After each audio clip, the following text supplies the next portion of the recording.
Halo, salam jumpa di channel Mari Setia.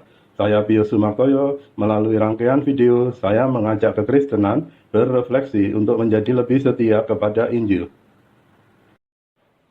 Video nomor 11 ini mengambil tema mengenal asal dan tujuan hidup. Di video nomor 10, saya telah mengajak kita untuk mengenal diri sebagai orang hukuman. Video nomor 11 ini mengajak kita untuk mengenal asal dan tujuan hidup manusia. Apa kata Tuhan Yesus tentang asal manusia? Saya angkat dua ayat Injil yang menuntun kepada mengenal asal. Dari Injil Yohanes bab 17 ayat 14. Aku telah memberikan firman-Mu kepada mereka, dan dunia membenci mereka, karena mereka bukan dari dunia, sama seperti aku bukan dari dunia. Bab 17 ayat 16. Mereka bukan dari dunia, sama seperti aku bukan dari dunia. Dua ayat tersebut, Yohanes bab 17 ayat 14 dan ayat 16, membuka pengenalan tentang asal manusia. Perhatikan, mereka bukan dari dunia, sama seperti aku bukan dari dunia. Artinya, menurut Tuhan Yesus, kita manusia tidak berasal dari dunia. Namun, ayat tersebut tidak menyebut alasan atau penyebab kita manusia menjadi berada di dunia. Mencoba mencarinya, kitab Kejadian berisi kisah penciptaan manusia. Hanya saja, tidak ada narasi yang mendukung kebenaran dua ayat tersebut.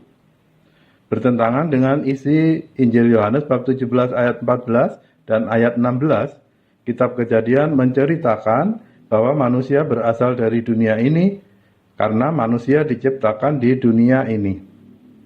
Alkitab dan keempat Injil juga tidak mencatat ayat rujukan bagi Yohanes bab 17 ayat 14 dan ayat 16. Sepertinya ajaran iman juga tidak memberi narasi pendukung kebenaran dua ayat itu. Apa Yohanes bab 17 ayat 14 dan ayat 16 salah? Tidak boleh salah. Bila salah, maka kebenaran Injil menjadi pantas untuk dipertanyakan. Saya merasa ada keharusan untuk menemukan rujukan bagi dua ayat tersebut. Karena Yohanes bab 18 ayat 37 mencatat bahwa Yesus datang untuk menjadi saksi kebenaran. Sementara itu, dua ayat yang mengajarkan bahwa manusia bukan berasal dari dunia, itu adalah bagian dari kesaksian Yesus dan oleh karenanya isinya tidak boleh salah. Di sini terbawa problematik dengan isinya yang bertentangan dengan kitab Kejadian. Bila tanpa referensi, maka Yohanes bab 17 ayat 14 dan ayat 16 menjadi ayat-ayat yang tak terjelaskan. Apa yang saya dapat dari pencarian? Saya menemukan bahwa kebenaran tetaplah kebenaran, walau kita harus menemukannya melalui jalan berliku. Catatan sejarah menunjukkan bahwa di awalnya kekristenan tidak mempunyai Alkitab. Namun pada waktu itu ada banyak catatan lepas. Pada perjalanan waktu, catatan-catatan itu dipilah, sebagiannya kemudian dipilih, disatukan, dan disahkan sebagai Alkitab. Sebagian yang lain dimusnahkan atau masih tersimpan baik, namun kebenarannya tidak diakui. Saya menghubungkan peristiwa pilah-pilih ini dengan perumpamaan gandum dan ilalang, serta perumpamaan tentang batu penjuru yang dibuang oleh para tukang bangunan. Sebagai hasil pencarian, saya menemukan rujukan bagi kebenaran Injil Yohanes bab 17 ayat 14 dan ayat 16 itu di salah satu catatan yang tidak diakui itu. Ada Injil tidak resmi yang mengisahkan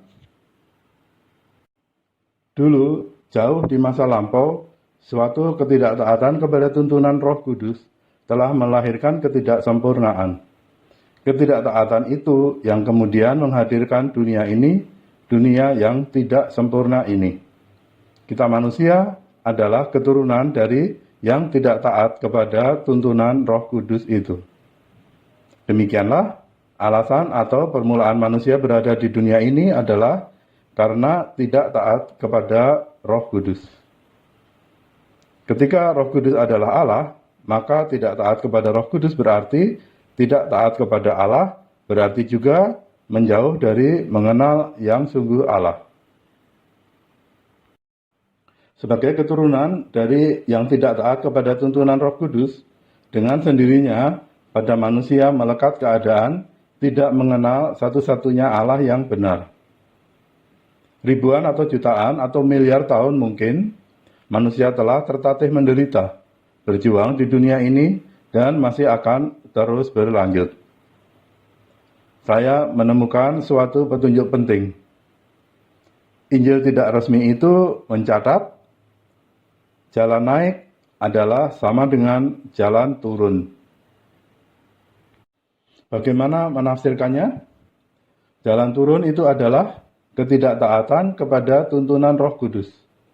Dengan sendirinya bisa disimpulkan bahwa jalan naik adalah ketaatan kepada tuntunan Roh Kudus. Kesimpulan ini sejalan dengan Injil Yohanes bab 3 ayat 5 yang mengajarkan bahwa orang harus dilahirkan dari air dan roh. Ini juga sejalan dengan Injil Yohanes bab 16 ayat 13 yang mengajarkan bahwa orang akan dituntun oleh roh kebenaran. Manusia harus memberi diri dituntun oleh Roh Kudus.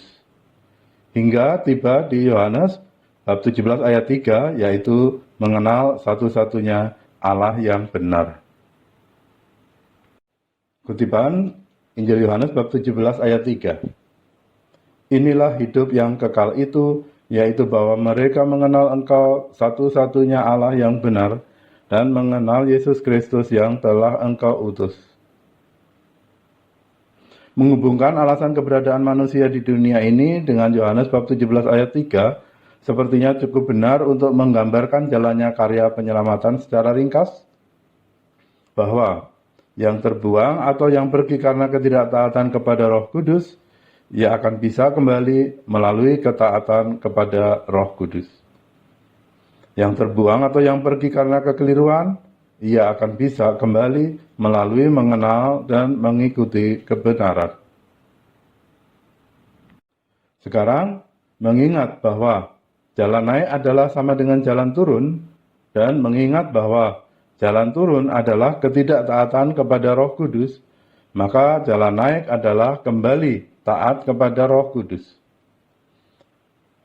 Seperti apakah ukuran taat kepada Roh Kudus? Sepertinya Tuhan Yesus menunjukkan bahwa ukuran ketaatan adalah ketika seseorang bisa tiba di Yohanes bab 17 ayat 3. Artinya, alasan kita manusia berada di dunia ini adalah karena tidak mengenal Allah yang benar. Karena itu, sebelum seseorang mengenal satu-satunya Allah yang benar, orang itu belum akan bisa masuk ke hidup yang kekal. Sebab tidak mengenal Allah yang benar adalah dosa yang senantiasa melekat pada orang yang tidak atau yang belum sepenuhnya taat. Mari perhatikan. Kutipan Injil Yohanes bab 8 ayat 24. Karena itu tadi aku berkata kepadamu, bahwa kamu akan mati dalam dosamu. Sebab jikalau kamu tidak percaya bahwa akulah Dia, kamu akan mati dalam dosamu. Sekarang, seberapa jauh kita perlu taat? Mari perhatikan. Injil Yohanes bab 12 ayat 48. Barang siapa menolak aku dan tidak menerima perkataanku, ia sudah ada hakimnya, yaitu firman yang telah kukatakan. Itulah yang akan menjadi hakimnya pada akhir zaman. Perhatikan, firman yang telah kukatakan, itulah yang akan menjadi hakimnya pada akhir zaman.